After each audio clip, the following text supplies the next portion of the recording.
Welcome back, everybody, to another episode of Fix Your BS, where BS stands for belief systems, as well as business systems and balance sheets. We like talking about money. We talk a lot about business, career. We like talking about relationships, beliefs, finances. I mean, you talk about an all-encompassing podcast. That's what Fix Your BS is all about. I'm your host, Dr. Greg Persley, also known as Dr. G. And as you know, we scour the internet looking for amazing individuals helping you in one or more of those areas of life in order to make sure you can build your dream life on your terms. And today we have an amazing guest who helps you do that in a couple different areas. And so I can't wait to dive in. But this is Tammy Alvarez. She's the CEO of the Career Winners Circle. She's an author, professional keynote speaker, inspirational coach, and former corporate executive. Her spirited break all the rules approach blends C-suite experience with a pragmatic, results-based coaching style that helps business professionals create a big impact and love every Monday again, which I love because we talk about in my practice and in my business how Monday shouldn't be a Monday. It should be just another day, man, if you love what you're doing. So, Tammy, thank you for being here. Let's dive in. Thanks, Dr. G. I am so happy to be here. And I know we've got a bunch of things we want to lean into during our little pregame. So I can't wait to see where the conversation goes today. That's my favorite part. You never know. So tell us a little bit about you. And I love what you're talking about, the Career Winner Circle, as well as loving every Monday. So many people get trapped in a career or in a job where they don't feel like they have options. They feel like they're just stuck. And I guarantee you there are people listening right now are going, yeah, that's me. I feel stuck. So talk to me about, loving every Monday again. And we're going to get in a little bit about your book and some other things that you have to add value as well. But what does that mean? Like loving every Monday? What is that? Well, no one is immune from this, right? And everybody, I think, gets stuck in a funk once in a while, whether it's a mid-career funk or whether it doesn't matter. It just shows up differently for everyone. And what the career trap is if you are getting that pit in your stomach on Sunday nights, just dreading the week ahead and the foolishness that lies ahead, then you are in the career trap, my friend. And it doesn't matter if you work for corporate, if you are an entrepreneur, if you have your own business and you are the CEO, if you are not loving Mondays and stepping into the things that fire you up and light you up, then you need to make a change. And I've seen it happen everywhere where you build this life and this career, because whether it's your own business or something else, it is how you make money. This is your career. And you end up at this place where you're like, I worked so hard. And is this all there really is? I had that moment in 2018. I had a chiropractic practice and I had that moment of, can I keep doing what I'm doing the rest of my life? And people in my life, even my wife, didn't understand that.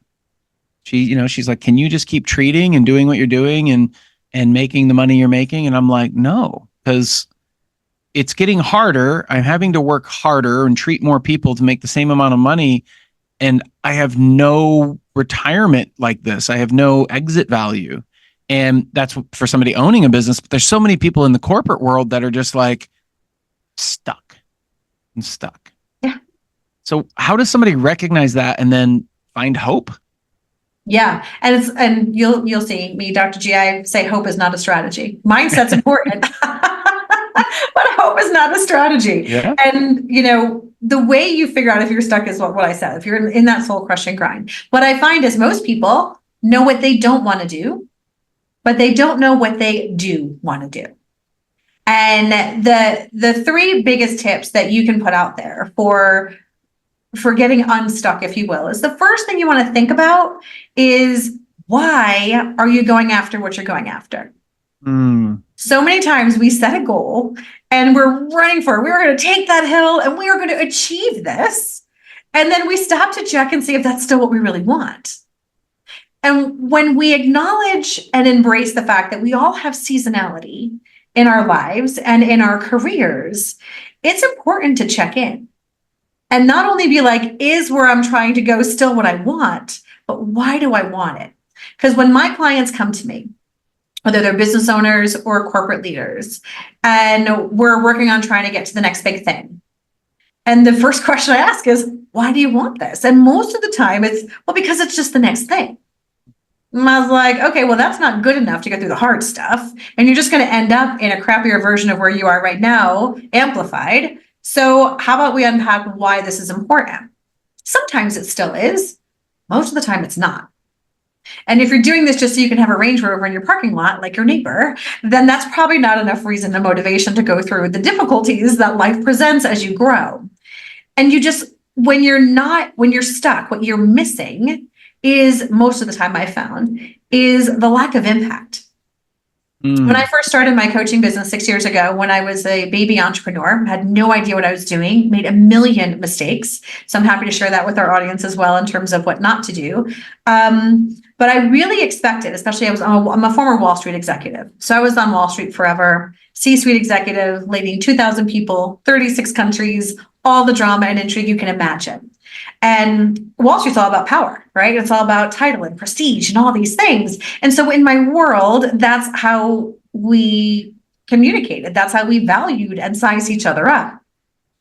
And so when I went after this business, I thought everybody thought this way. And then I started talking about all that stuff and no one was listening. And I'm like, what's going on here?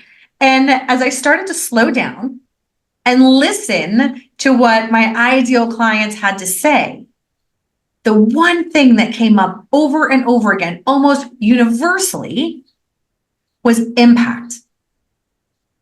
When you feel stuck, you feel like you're no longer making the impact either that you once had or that you know you can.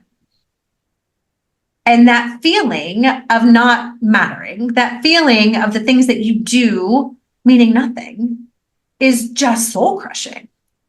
And so to get out of that soul crushing grind is what life is all about, right? And how we keep reinventing ourselves based on how the goalposts change and where our goals are. And it sounds like what you're really saying is that people lose sight of their own purpose, and they don't step in or check in with themselves to go, is this really what I want now? Because I know what I wanted when I was in my early 20s is different than what I want in my early 40s. I mean, way different. So I had to do that really in my mid 30s is when I was getting to that point of like, something's off, something's wrong. And it reached a pivotal point for me. Now, the lucky thing is I'm stubborn enough and I am brave enough to say, this is incorrect. I've got to make a change in order for my life to improve.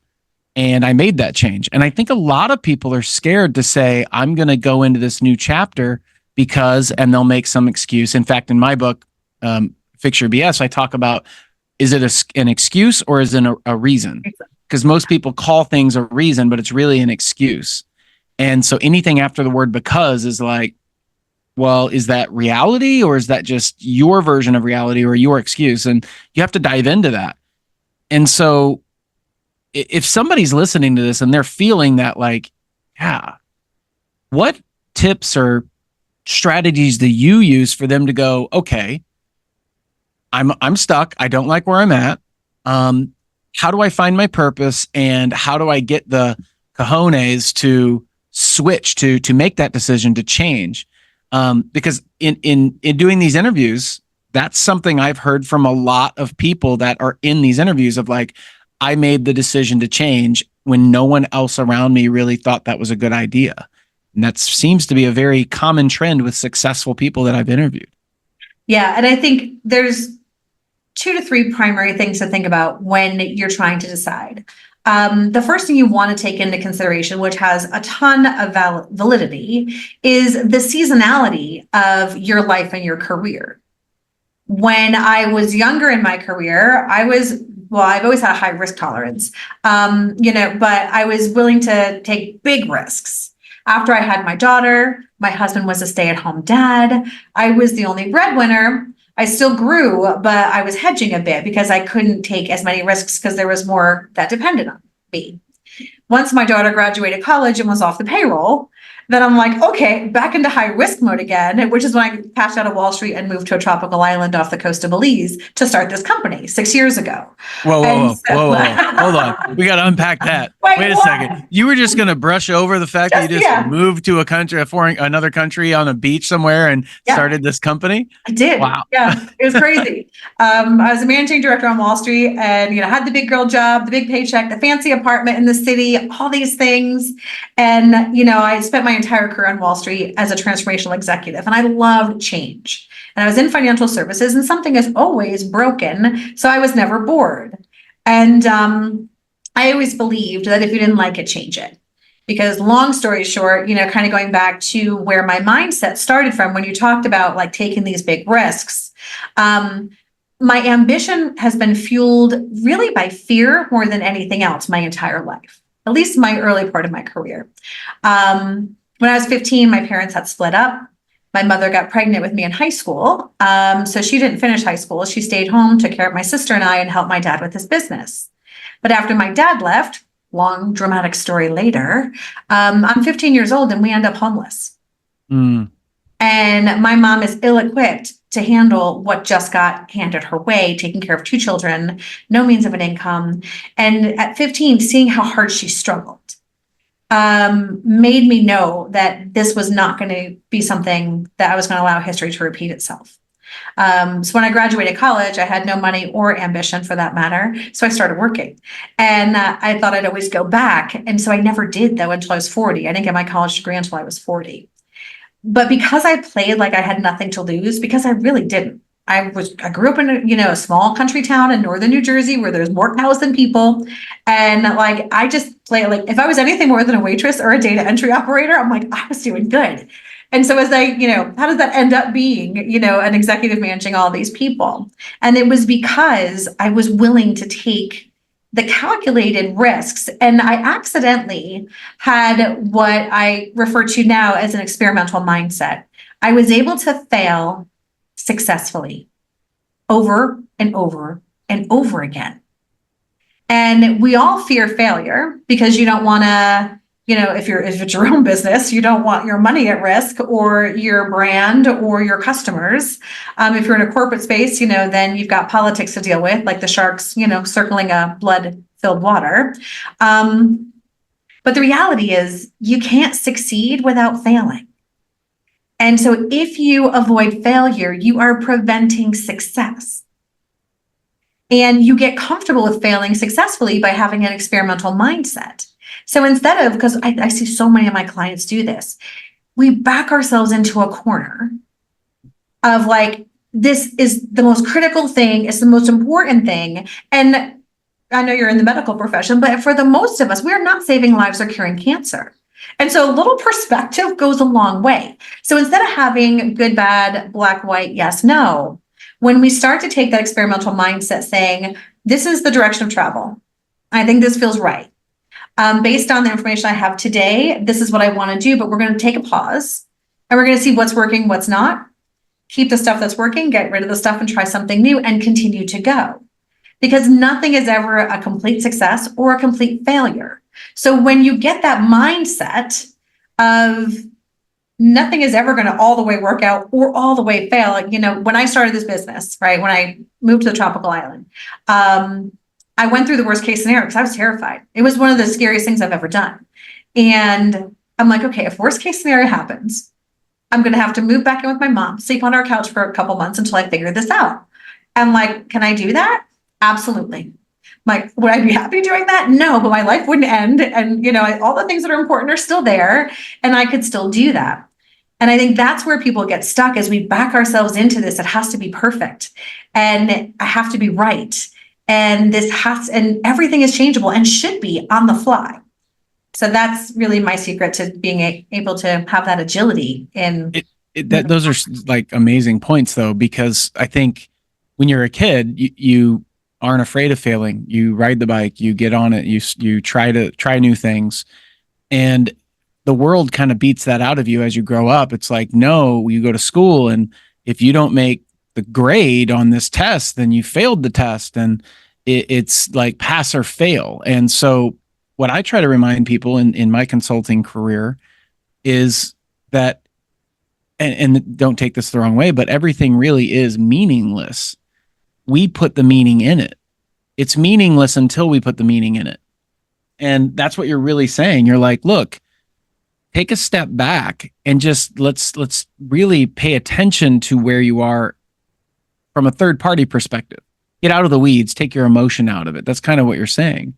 And I love that, analyzing the worst case scenario. Like, what is the worst possible thing that could happen with this? Because I think we make a lot of stuff up in our minds and live in a fake reality of what we think could happen, instead of actually just taking a step back and going, okay, what's the worst case scenario? Because I've done that. I've reached a point where I had to ask people for help that I thought they would feel like, I thought I would feel like a failure. I thought they would view me differently. I thought they would, criticize me or be disappointed. And in reality, like, they just helped. And I was like, I went through all this pain and anguish for nothing, because I lived in the potential of what if, instead of just going, okay, let's play this through my mind, get out of the emotion, and just this, this is going to be okay.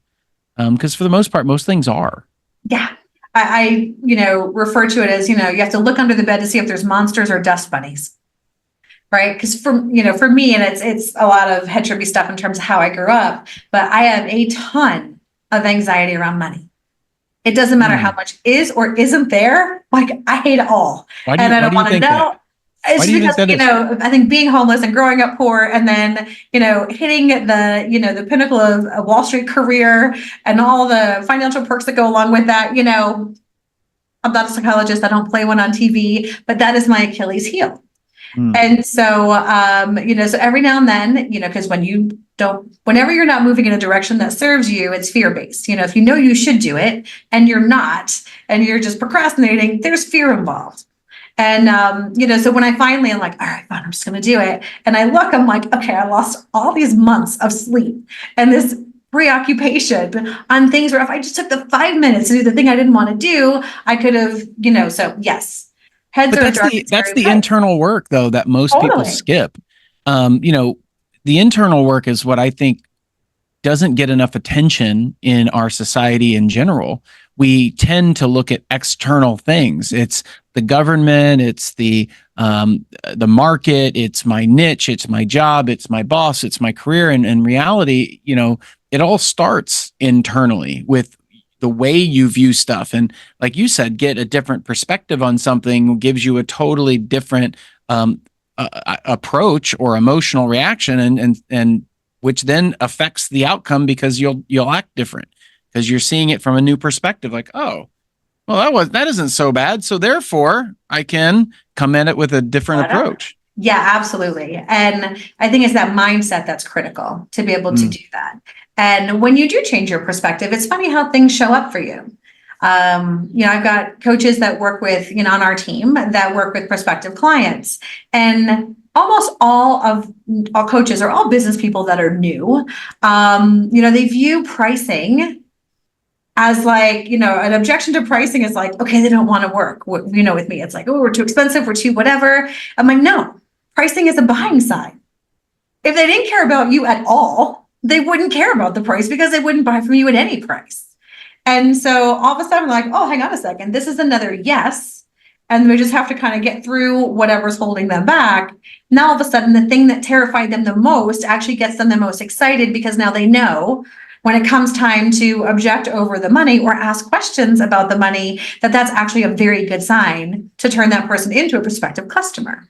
Yeah. So exact same situation, exact same, conversation, two different ways of looking at it, and very different outcomes because of that. It's interesting too, what you just said, because I totally believe that nothing really is financial based. It's really value based. If the client or potential perspective or the person that you're actually working with, if they value what you have, the end result that you have, the money shouldn't really matter if you have enough value added to their to your service or to their life in some way, shape, or form. And if you can get them to see that, then all of a sudden the financial side doesn't really matter. And this is why I really break that down. And tell me how you view this, because I love hearing different perspectives. But have you ever known someone who financially you knew were strapped, and yet they figured out a way to buy something that they couldn't afford? Me. Yes. We've all done that. I do it, right? I'm like, I love that you said me. I'll figure it out. Yes. I love that you said me. Yeah. I love that you said me, because that shows that you're accountable for yourself, and most people really aren't. But yeah. I watched somebody who couldn't pay rent figure out how to buy a crossbow. You're like, how did that, and then they figured out how to pay rent too. Like you do figure things out, but it's all value based. Well, I need a place to live, but I also really want this crossbow, so I'm going to figure it out. When they are in that closed position where they are ready to buy, and they start coming up with the financial questions, and they're like, I don't know, I just need to think about it. When they say that, what I hear is, I don't have enough value, or I don't believe the result is possible. That's correct. The only two things that I'm hearing. So I go, look, the only reason you're going to need to think about it is because, and I list those two things, and I go, so, which one really is it? Well, I really don't think I'm going to follow through. So now it's on them. Why don't you think you'll follow through? Because I never have in the past. Now we have a belief that I can work on in order to overcome that. Yeah, exactly. And that's most of the time with coaching, right? Oh, yeah. No one comes to a coach when things are going perfectly well. It's like, oh, my life is perfect. Let me get a coach. Right? They usually have tried things in the past, to limited success. And so it is that internal belief system that this may work, because, I'm sure, like our organization have the same thing in terms of lots of testimonials and customers who have said, yes, this is absolutely a game changer for me. So yes, yes, I believe it works, but I don't think it's going to work for me, because nothing ever has. And it is that internal belief system. And why is this time going to be different? And I think part of that, though, is to realize and have that clarity in what's next and why you want it. For me, in my corporate career, like my big why, my big, deep, dark, secret motivation was because I was that poor country girl that didn't want to have to end up like my mom. Now as as that went away, I'm like, whew, okay, definitely not going to be homeless again. So that's pretty good. I'm an expat, so I'm a nomadic, but I'm not homeless. There's a difference. And so, but from that perspective, as I got older, of course, my parents individually didn't have any money. And so my sister and I are supporting them. Now I have a daughter. Right. And so I was like, then my motivation, especially when I started this business with my money mindset, getting, not at its best. Like I never wanted to be a burden for her. And so then that changed my big why. And so I think as we get clear in the seasonality and like, what's the big so what for us individually, then you're willing to make those investments in yourself, in your business, in your people, in your teams to get where you need to go. So for me, it's usually what I don't want versus what I do. I admire people who have that, I'm going to say the world mentality. You're the run away from the stick person instead of run towards the carrot person. Absolutely. Yeah. Yep, absolutely. Right. At least when it comes down to the bottom, really inside work in terms of figuring that out. I think most people live there though. I really do. I believe most people will run away from fear more than they will run towards the carrot. And you have to just get into the position of really understanding how to create that reality. So like if somebody's procrastinating and we go down the line and you say, okay, you've got this thing and it's due on Friday and you're procrastinating, you will get to the point where you have enough pain that you're like, oh crap, now I have to do the assignment or get the thing done, and you'll take action and get it done on time. But you could have avoided the days of pain. If you could just pull that forward to now and go, well, that's going to happen anyway. So now there's enough pain now to take action. And that's in anything in life, whether it's your financial situation, your career, your health or weight. It doesn't matter which part of your life that is. If you really take that time, that's what you're saying, take that time to really process, okay, what is the end result? If I don't take the action, I'm going to live in regret. Well, that's going to be painful. If I do take the action and it doesn't work, well, that's going to be painful. They're both painful. So what if you take the action and it does work? Well, it'll be painful getting to the point of where it works. So they're all painful. Success, right? Pick your pain, man. Which one you want, right? But I guarantee you only one of those three is going to lead to success. potential Correct. success. Yes, Right. absolutely. Absolutely.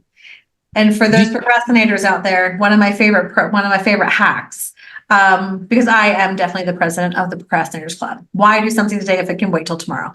But what I've learned how to do as a leader, so for you guys that are out there, either in business or owning your own business, I did have a manager finally come to me and say, my lack of planning was causing chaos with the team. And that was fair enough. I'm like, okay, that's on me. So realizing that, okay, when other people are depending on me, and it's not just for me, where if no one's looking, then I find that I'm much more likely to get ahead of the curve because I don't want to be that downstream jerk, right? In terms of that. And so I think realizing the impact that you've got on other people help. But if it's just for you, that self-improvement thing that we always keep putting off, because I don't believe I'll ever be able to crack procrastination. But what I have been able to do is create the level of urgency I need to take action in micro steps. So like I'll commit to, like, let's say something you want to get done takes 5 steps. I will publicly commit to someone about step 1 with a date and ask them to hold me accountable because now I have to do it. It's not just me I'm disappointing. And, so I think finding different ways to get unstuck and to be able to do the things that you want for yourself, you just can't seem to pull the trigger to make it happen, is to deal with that fear and then realize you might need new strategies to be able to do the things that are important, but not urgent. And what's interesting is if you don't do the things that are important and not urgent, they become things that are urgent. And understanding that. I love that you said that though, because that is a very good strategy or tactic when we set goals in our organizations. Any business that I have, we talk about having accountability as a key. Now, most people have not developed a strong enough habit within their own right or their own bodies to have that accountability. Because if you say, look, I'm going to work out every day, but if I don't, who's going to know? No one's going to really know. Yes. Right. I mean, the long term, people might see that you're not changing, but if you announce to the world that you have a goal or a end result, or even if you just tell your best friend or your spouse, like, hey, I'm going to need help with this because I know these are the things that normally occur, but I'm committed to this goal. I love that you're using that as a strategy. And everybody needs to listen to this because I guarantee you there are things that you want to achieve right now that, if you took certain steps, like you could draw a line and go, if I take these steps, and there's something holding you back from taking some of the steps. And if you had somebody else helping you hold yourself accountable, then you're more likely to get there and you're going to get there quicker. I also want everybody to realize that where you are today, there were, as a younger self, you have things that you've accomplished up until this point that if you were that younger self, you'd be like, man, I'm doing pretty good. Like you have overcome obstacles. It is possible. You've overcome things to reach the success you're currently at. The other thing too is that I really notice, we have a tendency to think there's some finite end. Like, have you noticed that people are like, I'm going to reach this goal. And every time that you do reach a goal, you're going to find another goal, because if you believe that we're constantly expanding and everything is constantly growing and expanding, which it is, but if you understand it, I should say, then there is no finite goal. There's just growth. There's just expansion. There's just bigger and better understanding and learning. And so like, I just take that and go, what am I going to learn today? And how am I excited about growing today? Is that kind of your perspective and what you see in the coaching side, or is it something that is there a different way you look at it? Yeah, I think the concept of growth, for me, it's more of an evolution, right? Because when I hear growth, I think expansion. I think the next big thing. And it's interesting because I just had a networking call, literally before we got together, with a person that I met. We were on a round table together, and he's retired sales coach, like fantastic sales coach. And he's been doing that his entire life, but now he's semi-retired and kind of dabbles and does a little bit of consulting. And so we first got on the phone, and to be honest with you, I was a little short on time. And I was just like, get to the point, like, why are we here? And it was just so interesting because most of the things he's learned in his whole career now, he gives away for free. Because he's already cracked the code, and so he's just there to kind of understand people and be able to add value where he can. And he gave me a nugget that I would have never considered if I just hadn't slowed down to meet him. But his idea of growth is not about building an empire. It's not about amassing wealth or prestige or buying the Land Rover or whatever, right? His new definition of growth is giving back, is paying it forward, is making things better for the consumer through, better customer service, better sales, better experiences. And so I think it's all about that progression in how things go. I used to live and die by our quarterly earnings. That was exciting for me. Right? Like, are we going to get our clocks cleaned by the analyst this quarter, or did we crush it? And I loved it until I didn't, and then that's what caused me to check out and move to a tropical island and do this. But now when I see the light in my customers' eyes and their new business venture take off, or their company grow, or just the look like I'm doing things I would have never given myself permission to do otherwise, or thought were possible otherwise, like that's my definition of growth now. Right. And my definition of contribution and impact. So I think growth is important. We're always trying to get better, more efficient. But I also think understanding that seasonality and where you are and just doubling down on that. Like whatever it is that you feel you're making an impact in, that's important for you. Realize it's going to change, but that's where your time and energy should be spent.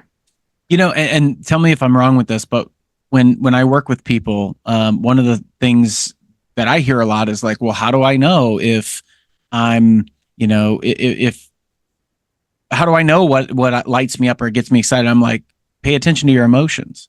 Like if you're doing something and it's easy and you're excited about it and it lights you up, then that is something that is purposeful for you. That's close to who you are. That is just easy. And it doesn't mean your whole life should be easy, but you should really try to put things into your life that fill that role or make you feel that way a majority of the time. So following that intuition is so important. Let's talk about your book because I could talk to you for hours and hours and hours. But show me your book real quick so everybody can see it. I want to see the actual cover so we can screenshot that bad boy. Look at that. Look at that. I love that cover. Who doesn't feel the golden handcuffs once in a while, right? So it's called Escaping the Career Trap, Transform Your Apathy into Ambition and Never Hate Mondays Again. So that came out in January of this year, and it really is designed for anyone who dreads Mondays. So whether you're that business owner that is a victim of your success, a struggling entrepreneur thinking, is this really worth it? I'm just going to go back and get a regular job, which I hear a lot of people say, or you're stuck in the corporate grind and, you just feel like it's, the soul crushing zombie apocalypse that has invaded corporate America. It's really designed to help people figure, and sort through the mess and get that North Star and be able to execute on that, not just learn about it. Because, Dr. G, you mentioned something interesting in terms of how do you know it fires you up? We all are good at many things, and we've learned to be agile and adaptive. But how do you know that this is your jam is when these are the things that you can do for 12 hours a day and end the day more energized than you started. For me, it's coaching, working with our coaches, and doing this type of thing in terms of podcasts and keynote speeches and stuff like that. This fires me up and I am like, boom, ready to go. I'm good at strategy. Getting better at finances, and social media and all the other things that it takes to run a business. But after about an hour, I'm spinning in my chair throwing pencils at the ceiling because I'm like, I am no longer excited about this. And so these things are usually playing to your strengths as well. And when you can do that and create a leadership team and an organization that does that as well, then everybody is using their strengths, their ambition, and and their desires and skills to hit those biggest company goals, and you feel like you're making a big impact. So the book takes you through that journey to be able to go from the soul crushing grind to never compromising and loving every Monday again, and how to do it. I just love that concept because you're talking to about 66% of the workforce. Yes. 66% of the workforce are doing either less than enough to get by at their job or just enough to not get fired. And only 1/3 of the workforce is actually really excited about crushing their job. Now, it doesn't mean you're not going to do things that you don't like within your career or within your job. Yeah. But it means a majority of your time you should be like, dude, I can deal with the stuff that I don't like because I'm doing a majority of the things that I do that I love. Now, I think it takes some time to get there sometimes. In life, it's all about contrast. You got to figure out what you don't like you said earlier, in order to figure out what you do like, but then reassess and go, okay, if I don't like this, then what's the opposite of that? So then I can go, I'm going to do more of that because that's the stuff I do like. So everybody should take that into consideration. You can definitely go and check Tammy's Instagram and Facebook and LinkedIn. We're going to have all those links below, but you can go to Career Winners Circle. That's her Instagram handle. But Tammy Alvarez, check out her book.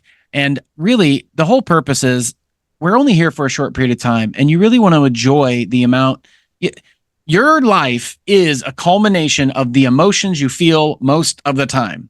And if you're feeling overwhelmed, frustrated, bored, apathetic, whatever, all these negative emotions, especially facing in Monday when you're going back to work, you need to figure that out and start taking action toward a better life for yourself. And I think this book helps you do that. And Tammy, thank you for being a guest on our podcast. Thank you so much. This is a great conversation, and I really appreciate the invite. I really appreciate you too. And I appreciate the energy, and I appreciate all the insights. There was some really great stuff, like, analyze the worst case scenario, seasonability. You got to look at where you're at in the season of your life. What's the impact you're really trying to make? What emotional things light you up, or what things light you up emotionally, I should say. Growth is giving back and paying it forward. I totally believe that. I mean, some really great things. So everybody should go check Tammy out. Make sure that you click the links, share this podcast episode out, because I guarantee you've got people in your life that this will help. And also they could look at picking up Tammy's book, because I guarantee you there's people that are like dreading Monday. We don't allow that in my organizations, by the way. When somebody's like, well, it's a Monday, I'm like, oh, no, we don't do that. Every day is a good day, acceptable. right? We're not doing that. Hey, dude, every day. What's the difference between a Monday and a Friday? Like, no, there shouldn't be any difference. Anyway, but everybody, thank you for listening to this episode of Fix Your BS with Tammy. And make sure you go check out Career Winners Circle. Rewatch this episode, share it out with friends. Make sure you take notes, put it into action. Nothing changes until you put things into action. Create a plan, take action. Let me know on our social media what actions you took and the results that you got. So that way we know how we're impacting your life. I love hearing the success stories. And until next time, I'm Dr. Greg Persley, also known as Dr. G. I wrote Fix Your BS to help you design your dream life on your terms, finding great, amazing entrepreneurs, speakers, artists, talented people to tell you how they did it so you can do it. But it doesn't happen until you take action. So until next time, this is Dr. Greg Persley, also known as Dr. G, with Fix Your BS.